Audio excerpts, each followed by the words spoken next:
Et c'est à ce moment-là que le cul posé sur un genre d'âne Pégase volant, il s'est barré pour aller voir le pater et négocier des rabais. Mais après, je crois que l'âne Pégase, là, c'était un genre de Jedi, parce qu'il a créé une bulle de force qui lui a permis d'aller dans l'espace. Moi, j'ai pas tout compris. Service après-vente de l'archéologie, bonjour. Bonjour, Riketa Barley-Rammer, exégète à mi-temps. Oui, je vous appelle parce que je parlais avec des copains autour d'un couscous au bacon et tout d'un coup, il y a quelqu'un qui a parlé de reptiliens, rappeurs décédés qui n'étaient pas... Alors là, à chaud comme ça, il va me falloir quelques minutes pour comprendre de quoi il est question, hein. Des reptiliens qui font du rap et qui sont morts. Il parlait d'un lézard Tupac ou un truc du genre. Les Tupac? Vous voulez pas parler des artefacts, plutôt? Oui, c'est des artefacts qui n'ont pas été mis à leur place.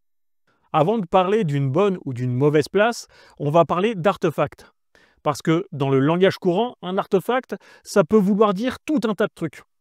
On peut définir par exemple un artefact comme étant une aberration sur une photo, un relevé numérique quelconque, ou un type de carte incolore qui n'est pas affecté par le mal d'invocation. Oui, enfin, si on pouvait laisser magique dans les mythes et légendes et parler de l'histoire, ça m'arrangerait. Parce que j'ai un live ce soir et j'ai déjà 3 quarts d'heure marocain de repas. Oui, j'y viens. En archéologie, on a deux grandes catégories de découvertes, le mobilier et l'immobilier. Ce qu'on désigne comme un artefact, c'est n'importe quelle chose qui a été fabriquée par la main humaine. À la nuance près que si c'est un bâtiment, on le placera dans la catégorie immobilier et non pas dans les artefacts. Dans les artefacts, on peut tout ranger? Tout à fait. Du silex taillé préhistorique jusqu'au mélange de dunes, tout ça, c'est directement rangé dans les artefacts. Et notez bien que je parle de mélange et non pas de l'épice qui, elle, n'est pas fabriquée par l'homme. Alors, c'est quoi cette histoire de artefacts pas à leur place? Ah, vous devez sûrement parler des Hooparts. Alors là, j'ai même pas besoin de résumer parce qu'en vrai, c'est super simple. Un Hooparts, acronyme de Out of Place Artifact, et en français artefact pas à sa place, c'est un objet que des gens, alors souvent des conspis ou des gourous, désignent d'office comme étant quelque chose qui n'aurait pas pu exister à l'époque du contexte d'où il provient. Et plutôt que de chercher une hypothèse plausible, ils vont immédiatement chercher à attribuer à cet objet une provenance et une utilisation qui permet de confirmer ce qu'ils pensent déjà. Ah, et on a beaucoup de trucs comme ça? Il y en a une petite pelletée, oui. On pourrait citer par exemple la pile de Bagdad, très bien étudiée et débunk par Mini Minuteman pour les anglophones. Bon, sinon vous avez les sous-titres en automatique. Ou encore le fameux artefact de Ayoud, qui a servi à Demian pour affirmer que des aliens ont perdu une pièce d'un vaisseau pas loin d'un rhinocéros laineux en Roumanie.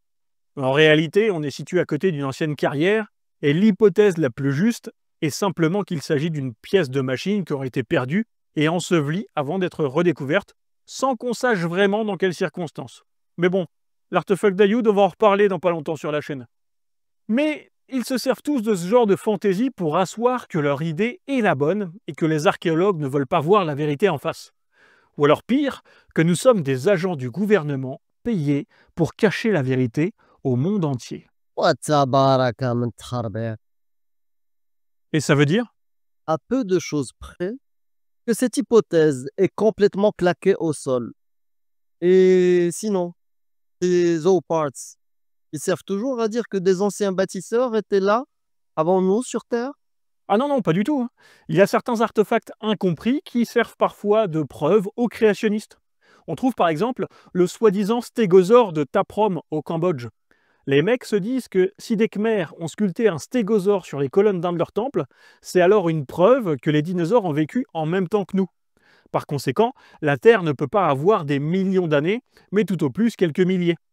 Bon, entre nous, on voit surtout que c'est un buffle avec ses cornes qui est sculpté sur un fond de fleurs de lotus.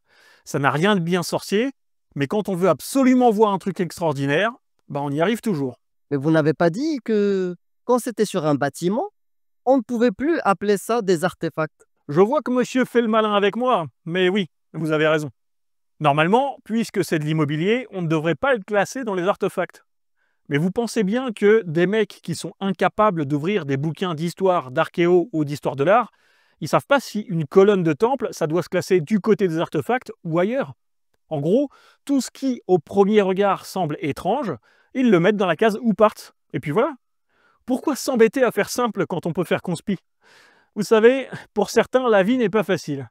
Oui, oui, la vie est dure. Alors soyons gentils. Mashallah.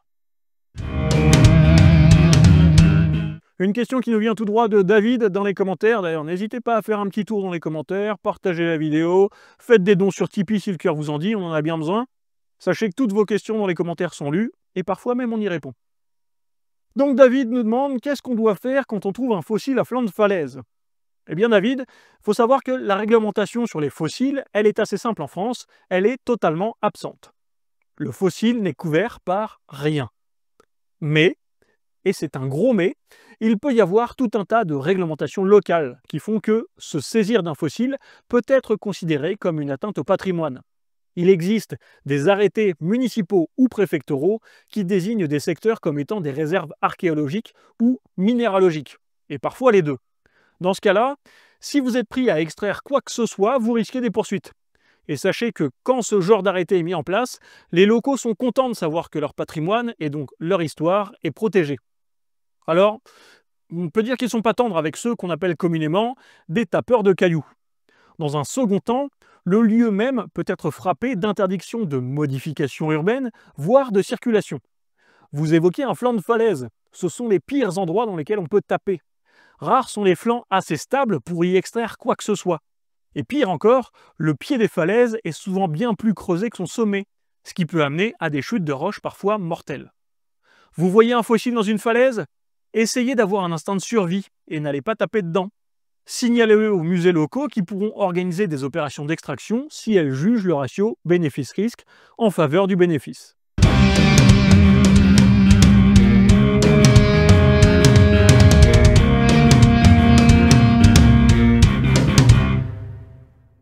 Aïe, aïe, حبيبي ديالي فين